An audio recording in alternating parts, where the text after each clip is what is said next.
कल 3 प्रकार के स्थायी पवन, व्यापारिक पवन, उसके बाद में पछुआ पवन और ध्रुवीय पवन, उसके बाद मौसमी पवन का उदाहरण में हमने मानसूनी पवन पढ़ी। और मानसूनी पवन कितने प्रकार की थी? 2, ग्रीष्म ऋतु का मानसून और शीत ऋतु का मानसून। ग्रीष्म ऋतु का मानसून दक्षिणी पश्चिमी मानसून और शीत ऋतु का मानसून उत्तरी पूर्वी मानसून के नाम से जाना जाता था। उसके बाद में स्थल समीर और जल समीर, यही उसमें मोस्ट थी। घाटी समीर और पर्वत समीर याद रख लेना, कौन सी पवन के उदाहरण है? मौसमी। और अब तीसरे नंबर की पवन कौन सी थी?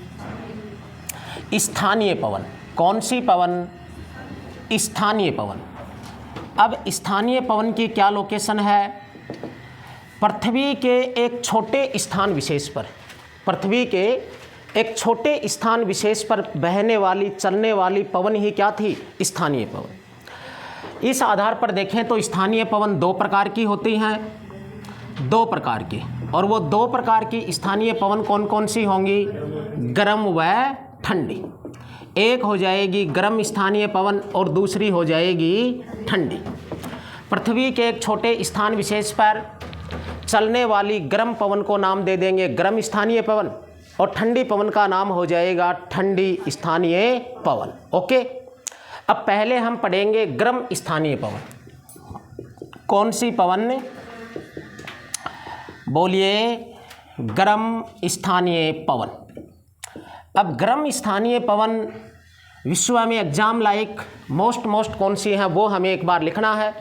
और सबसे पहले इसमें लू लिखेंगे, जो बहुत इजीवी है, आप लोगों की परिचित भी है। लिखो पश्चिमी राजस्थान। पश्चिमी राजस्थान में चलने वाली एक गर्म हवा है ना ये। उसके बाद में आप लिखेंगे नॉर्वेस्टर। नॉर्वेस्टर। बस इसमें क्वेश्चन यही बनेगा इन स्थानीय पवनों में कि कौन सी पवन कहाँ की प्रसिद्ध है। जैसे वो लिख देगा लू क्या है, तो लू एक गर्म स्थानीय पवन भी है। ऑप्शन ये भी हो सकता है। तो लू कहाँ पर चलती है? तो राजस्थान में चलती है, विशेष तौर पर ये याद रखेंगे ग्रीष्म ऋतु में। नॉर्वेस्टर के आगे क्वेश्चन बनेगा ये कहाँ की प्रसिद्ध है? तो ये पूर्वी भारत की प्रसिद्ध है। कौन से भारत की? पूर्वी भारत की। अगर पूर्वी भारत में अगर राज्य भी ऑप्शन हो तो असम प्लस पश्चिमी बंगाल भी कर देना। असम प्लस पश्चिमी बंगाल की प्रसिद्ध है, लेकिन देखिएगा इंटरनेशनल स्तर पर, अंतर्राष्ट्रीय स्तर पर ये कहाँ की प्रसिद्ध है? कहाँ की? न्यूजीलैंड की प्रसिद्ध है। कहाँ की है? न्यूजीलैंड की प्रसिद्ध है अंतर्राष्ट्रीय स्तर पर नॉर्वेस्टर। लेकिन भारत में ये पूर्वी भारत, असम व पश्चिमी बंगाल में चलने वाली एक प्रसिद्ध स्थानीय गर्म पवन है। ओके, उसके बाद में आप लिखेंगे काल बैसाखी। काल बैसाखी।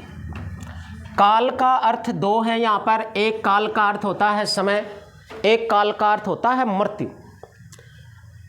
ये किसानों की मृत्यु है बैसाख के महीने की, इसी कारण इसे काल बैसाखी नाम लिया। किसान की मृत्यु का मतलब होता है फसल नष्ट हो जाना, और इस फसल से पश्चिमी बंगाल में चावल की फसल नष्ट हो जाती है और तब इसे काल बैसाखी कहते हैं। लिखो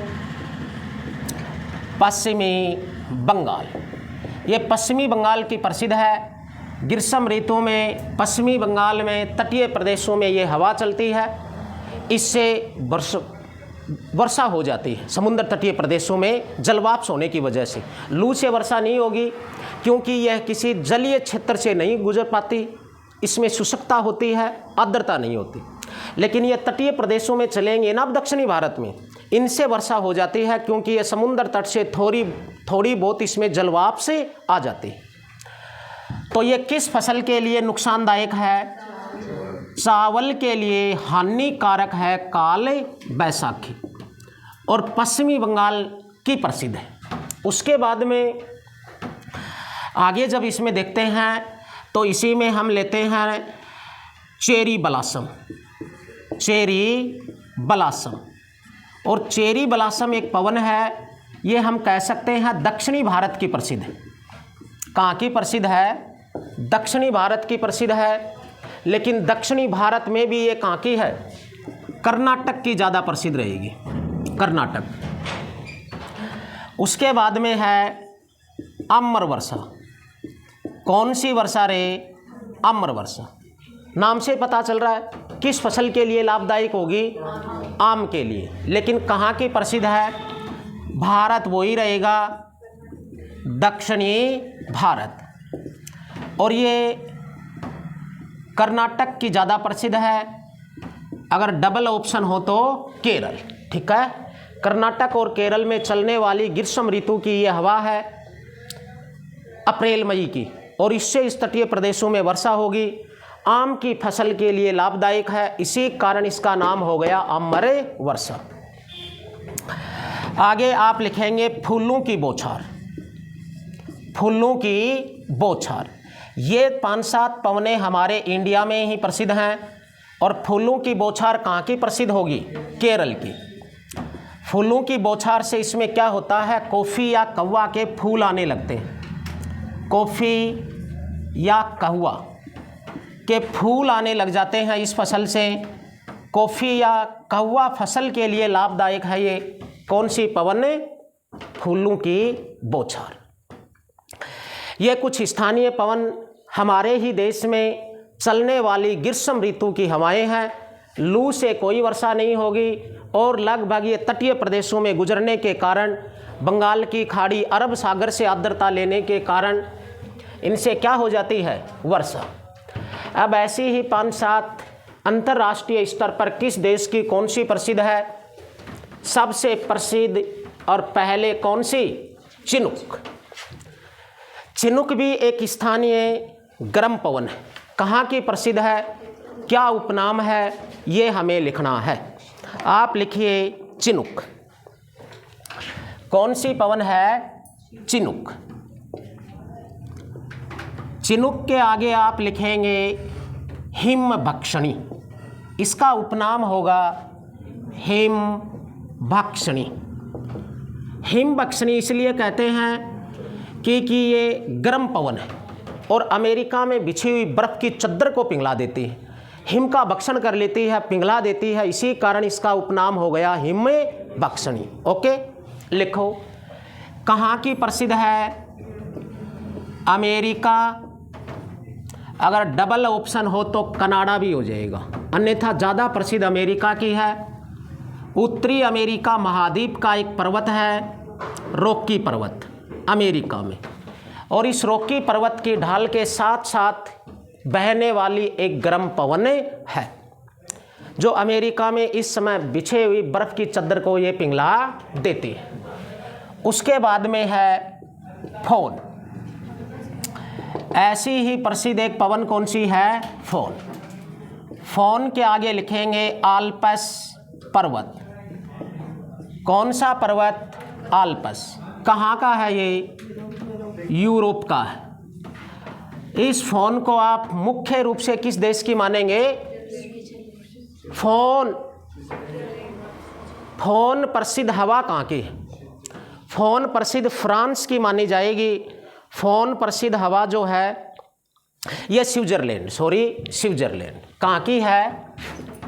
स्विट्जरलैंड में चलने वाली देश अगर पूछा जाए तो स्विट्जरलैंड, महाद्वीप हो तो यूरोप, पर्वत हो तो आल्प्स। क्वेश्चन ऐसा भी हो सकता है रॉकी पर्वत कहाँ पर स्थित है? अमेरिका में। आल्प्स पर्वत किस महाद्वीप का है? यूरोप का है। ऐसे भी आप याद रखेंगे। अगली पवन लिखेंगे आप खमसीन। कौन सी है? खमसीन। इनमें सिर्फ ये वन लाइनरी क्वेश्चन बनेंगे कि कौन सी पवन कहाँ की प्रसिद्ध है। तो खमसीन कहाँ की प्रसिद्ध हवा है? मिस्र की है। उसके बाद में आप लिखेंगे सिराको। कौन सी पवन है? सिराको। और सिराको कहाँ पर चलती है? सहारा रेगिस्तान, अल्जीरिया। सहारा रेगिस्तान या मरुस्थल। और देश कौन सा हो जाएगा इसमें? अल्जीरिया। अल्जीरिया देश में मुख्य रूप से चलती है। सहारा रेगिस्तान और अल्जीरिया किस महाद्वीप के हो जाएंगे? अफ्रीका के। सहारा मरुस्थल आपको पता होगा विश्व का सबसे बड़ा मरुस्थल है। विश्व का सबसे बड़ा मरुस्थल ही कौन सा है? सहारा। सहारा मरुस्थल में कौन सी जनजाति पाई जाती? बद्दू जनजाति। बद्दू जनजाति सहारा मरुस्थल में निवास करती है, जो अफ्रीका की है और विश्व का सबसे बड़ा मरुस्थल है। उसके बाद में आप लिखेंगे हरमंटन। हरमंटन कहाँ है?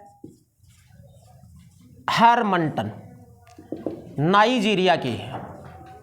हरमंटन नाइजीरिया में चलने वाली पवन है। ये भी अफ्रीका महाद्वीप की ही पवन है। हरमंटन नाइजीरिया अफ्रीका की प्रसिद्ध है। लिखे आगे, यही अफ्रीका के गिनी तट पर जाकर डॉक्टर के नाम से जानी जाएगी।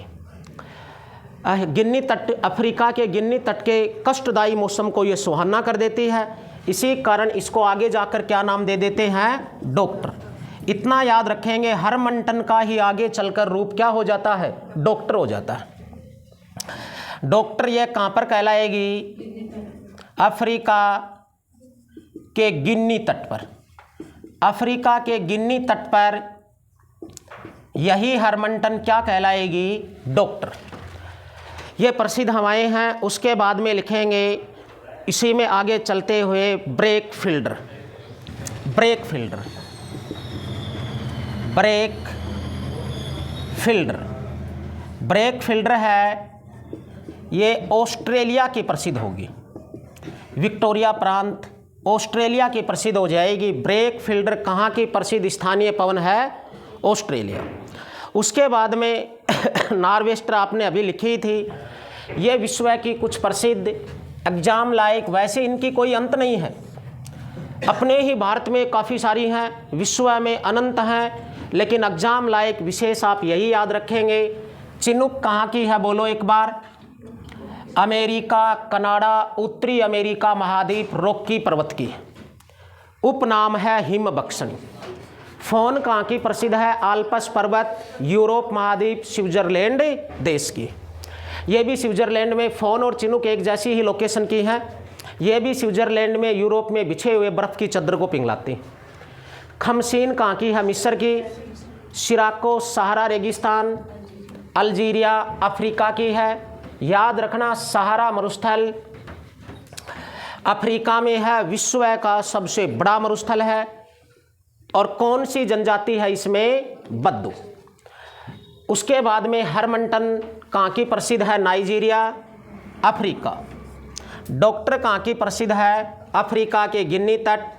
ब्रेक फील्डर कहाँ की है? ऑस्ट्रेलिया। अब ऐसी ही दो चार पवनें हैं ठंडी स्थानीय पवन। लिखो ठंडी स्थानीय पवन।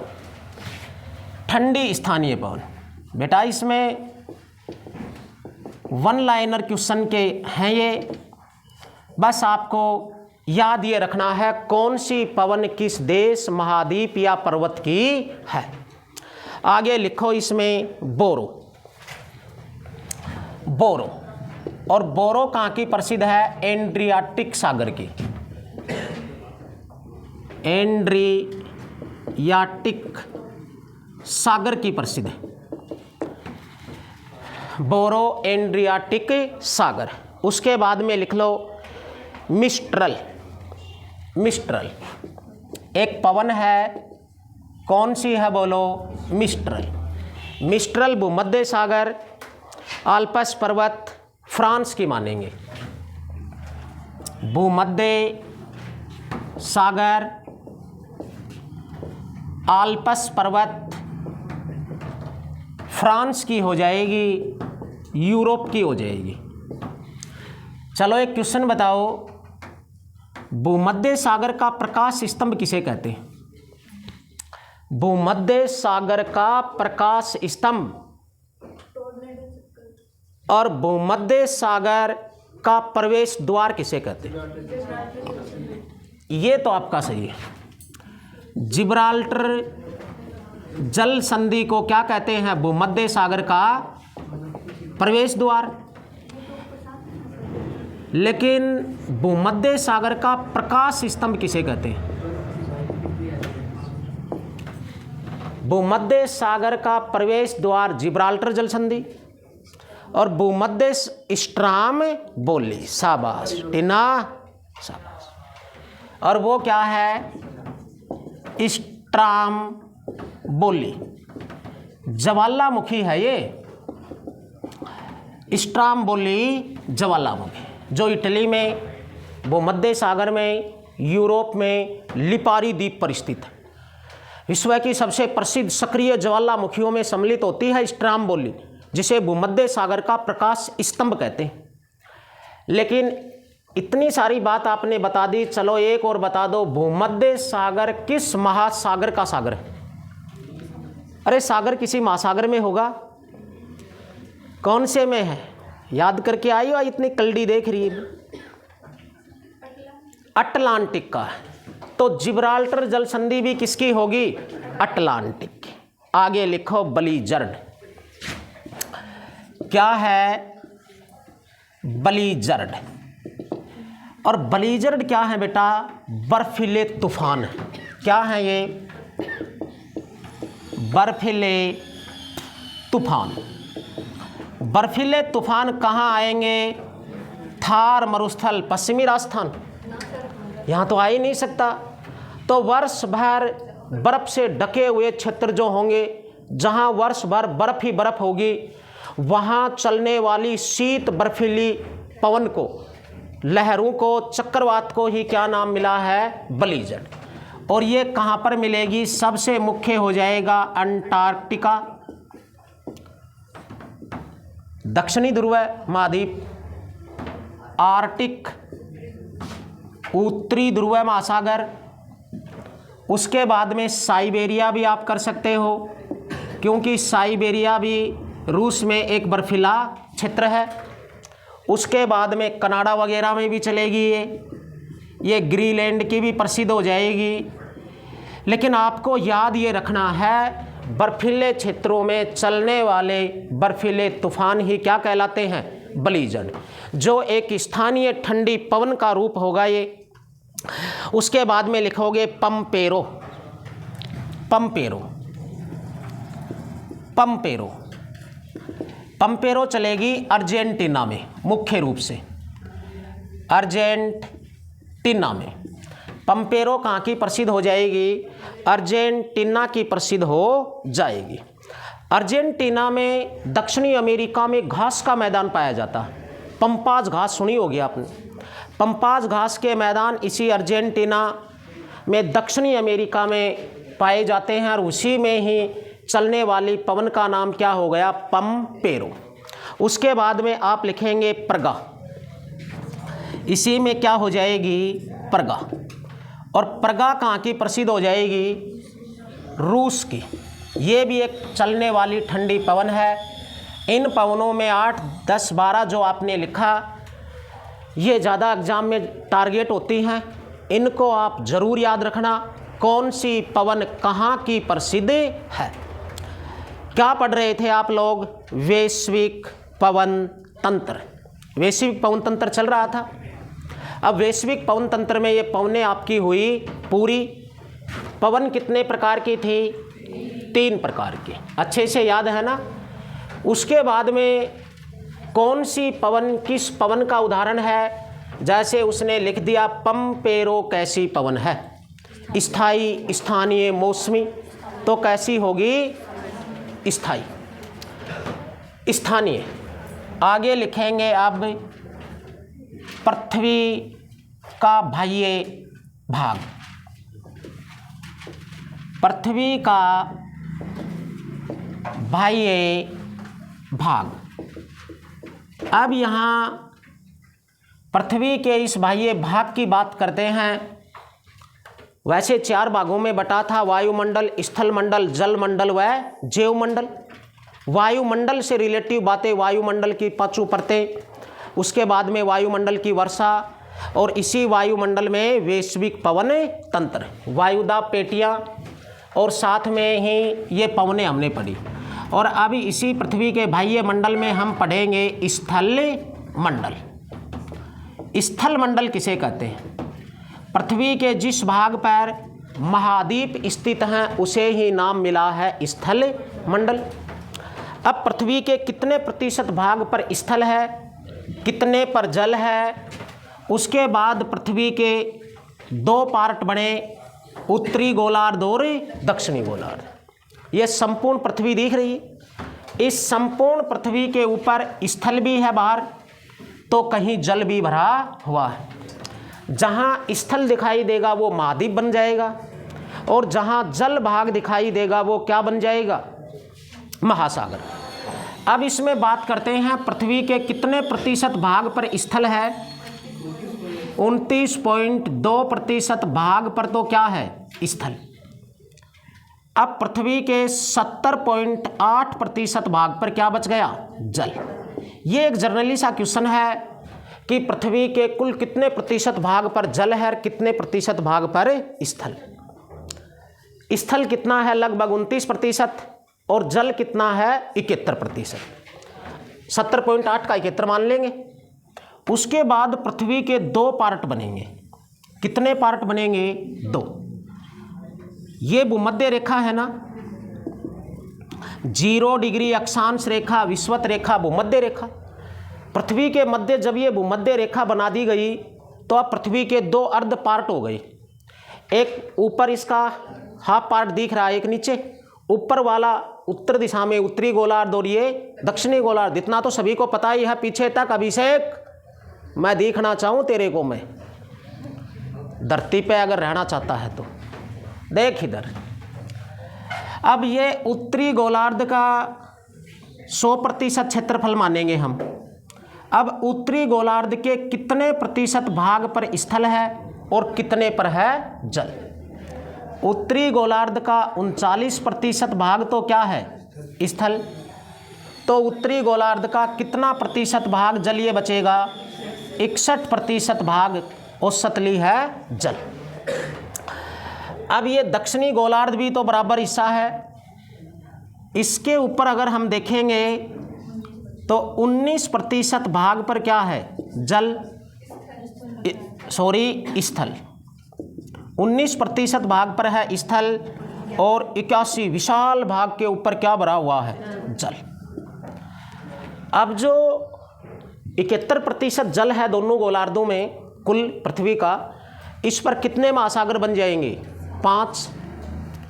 और ये 29% जो स्थल दिख रहा है, इस पर क्या बन जाएगा? 7 महाद्वीप। पृथ्वी के अधिकांश बड़े हिस्से पर जल है, फिर भी पृथ्वी पर जल की कमी है ना? इसके पीछे कारण क्या है? ये जो जल है ये अधिकांश महासागरीय जल है, और महासागरीय जल लवणीय होता है, मानव के किसी काम नहीं आता। इसी कारण विशाल भाग पर जल होते हुए भी हमें जल की क्या लगती है? कमी। ओके, इतनी बात समझ गए होंगे कितने प्रतिशत भाग पर स्थल है और कितने पर जल। या आप ऐसा बनाकर उतारना चाहें तो जल्दी से उतार ले, लिखने की बजाय। लिखो बेटा, लिखो। ऐसे ही दो ये चित्र बना लो। ऊपर लिख लो उत्तरी गोलार्ध। ये क्या हो गया? उत्तरी गोलार्ध। और इसी का नाम क्या हो गया? दक्षिणी गोलार्ध। ओके सभी को इतना? ठीक है बेटा। अब स्थल मंडल में हम सबसे पहले पढ़ेंगे चट्टान। स्थल मंडल में ही चट्टान है। स्थल मंडल पर ही आपको पाया जाता है भूकंप, ज्वालामुखी। ये पहले पढ़ते हैं और उसके बाद में आगे फिर हम इसमें 7 महाद्वीप पढ़ेंगे। मिटा दे इनको। तो अब आप लिखेंगे चट्टान। चट्टान क्या होती हैं, कितने प्रकार की होती हैं, क्या कुछ विशेषता है, कैसे क्वेश्चंस चट्टानों पर आते हैं। पृथ्वी का कठोर भाग ही क्या कहलाता है? चट्टान। अब चट्टान उत्पत्ति के आधार पर कितने प्रकार के हैं लिखेंगे। सबसे पहले पृथ्वी का कठोर भाग, ये सामान्य सी बात है, बस कोई इतनी खास नहीं है। पृथ्वी का कठोर भाग बोलो क्या कहलाता है? चट्टान कहलाता है। ओके, अब चट्टानों का अध्ययन करने वाली विज्ञान की शाखा क्या कहलाती है? पेट्रोलॉजी। लिखो पेट्रोलॉजी। पेट्रोलॉजी। और पेट्रोलॉजी क्या कहलाती है? चट्टानों का अध्ययन करने वाली विज्ञान की शाखा। चट्टानों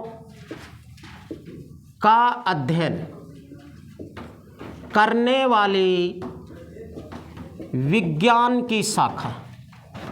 किसकी शाखा? विज्ञान की शाखा। विज्ञान की जिस शाखा में चट्टानों का अध्ययन होता है उसे ही क्या नाम मिला है? पेट्रोलॉजी। ओके, इतनी बात। अब आप लिखेंगे उत्पत्ति के आधार पर। किसके आधार पर? उत्पत्ति के आधार पर चट्टानें कितने प्रकार की होती हैं? बोलो कितने प्रकार की होती हैं? 3 प्रकार की होती हैं। एक बार हमें और बता दो, उत्पत्ति के आधार पर चट्टान कितने प्रकार की? 3 प्रकार की।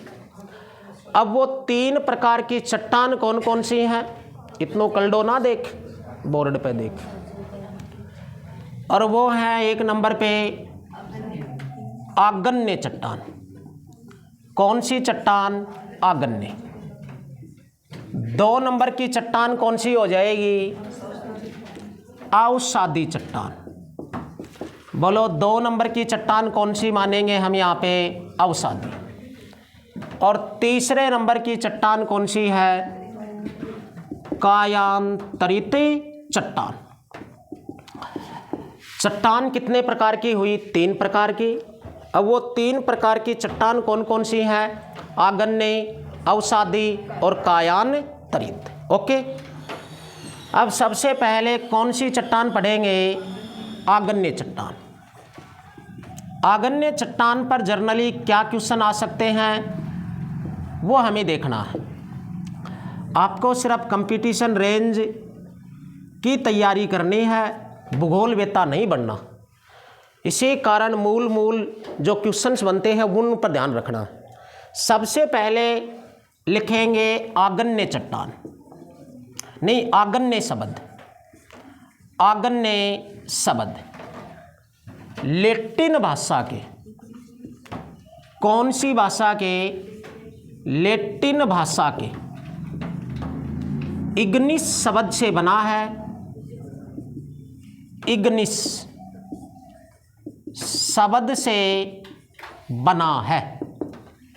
किस शब्द से बना है? इग्निस शब्द से बना है, जिसका अर्थ अग्नि होता है।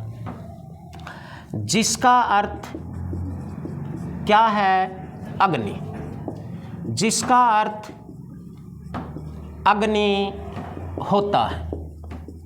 तो एक बार हमें बता दे, आगन्य शब्द किस भाषा का शब्द है? लैटिन। वैसे तीनों ही चट्टान के शब्द हैं वो लैटिन भाषा से बने।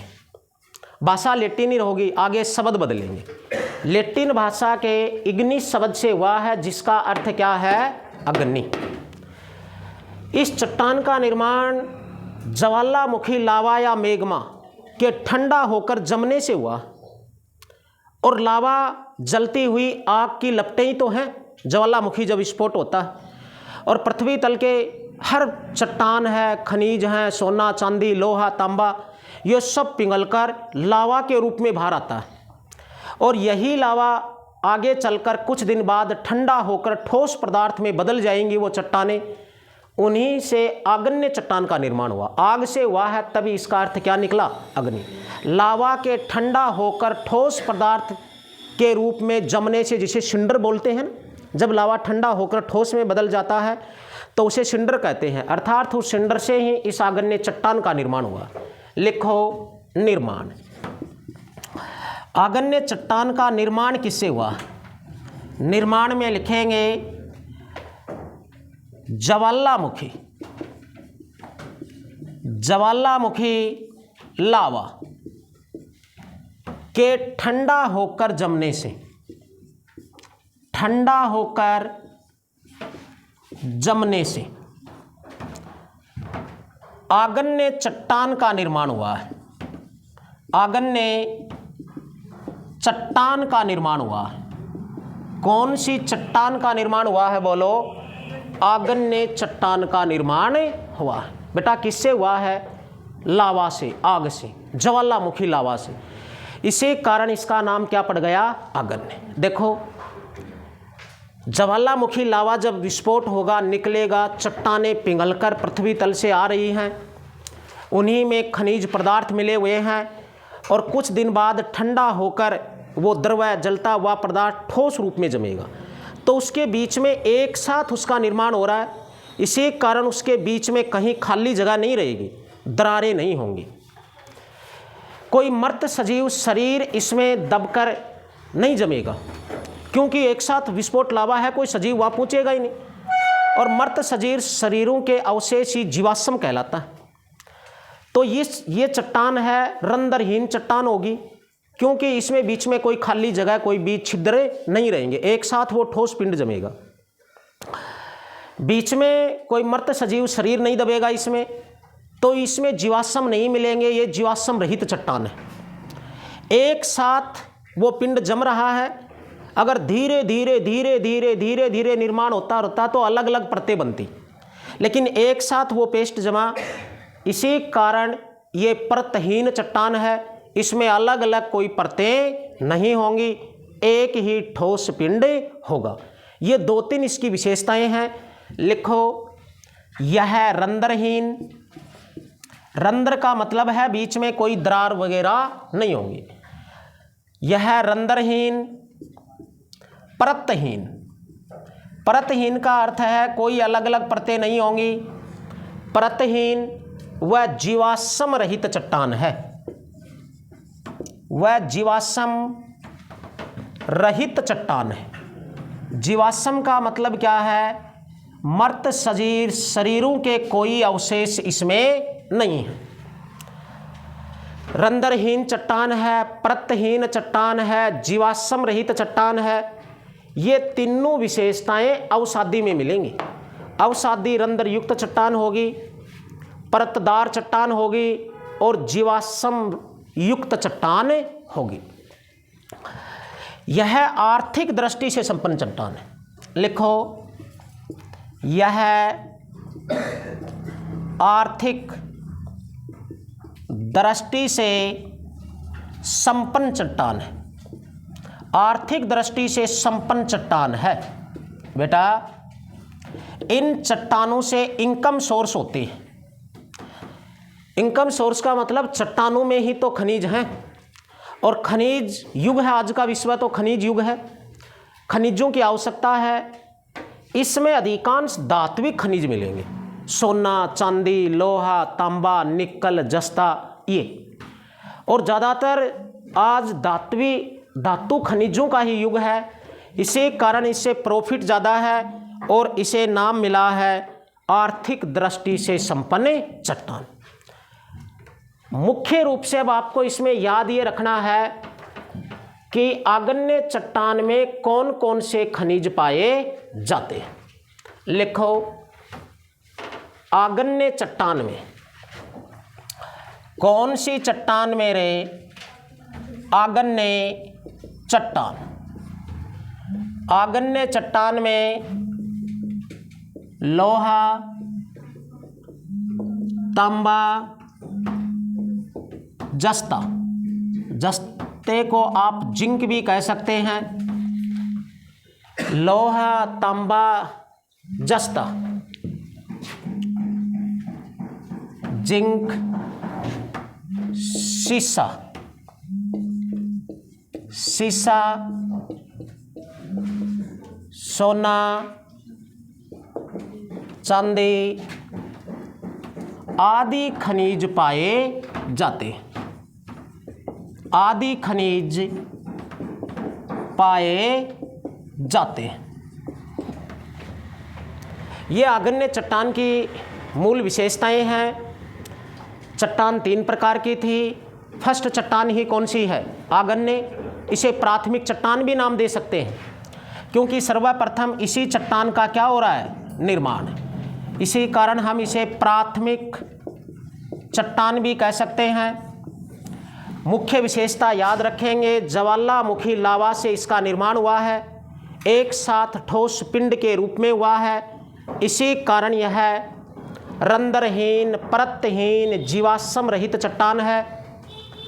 आर्थिक दृष्टि से संपन्न चट्टान है, क्योंकि अधिकांश धात्विक खनिज इसी में पाए जाते हैं, जैसे लोहा, तांबा, जस्ता, सीसा, सोना, चांदी इत्यादि। आज इतना ही है। ओके।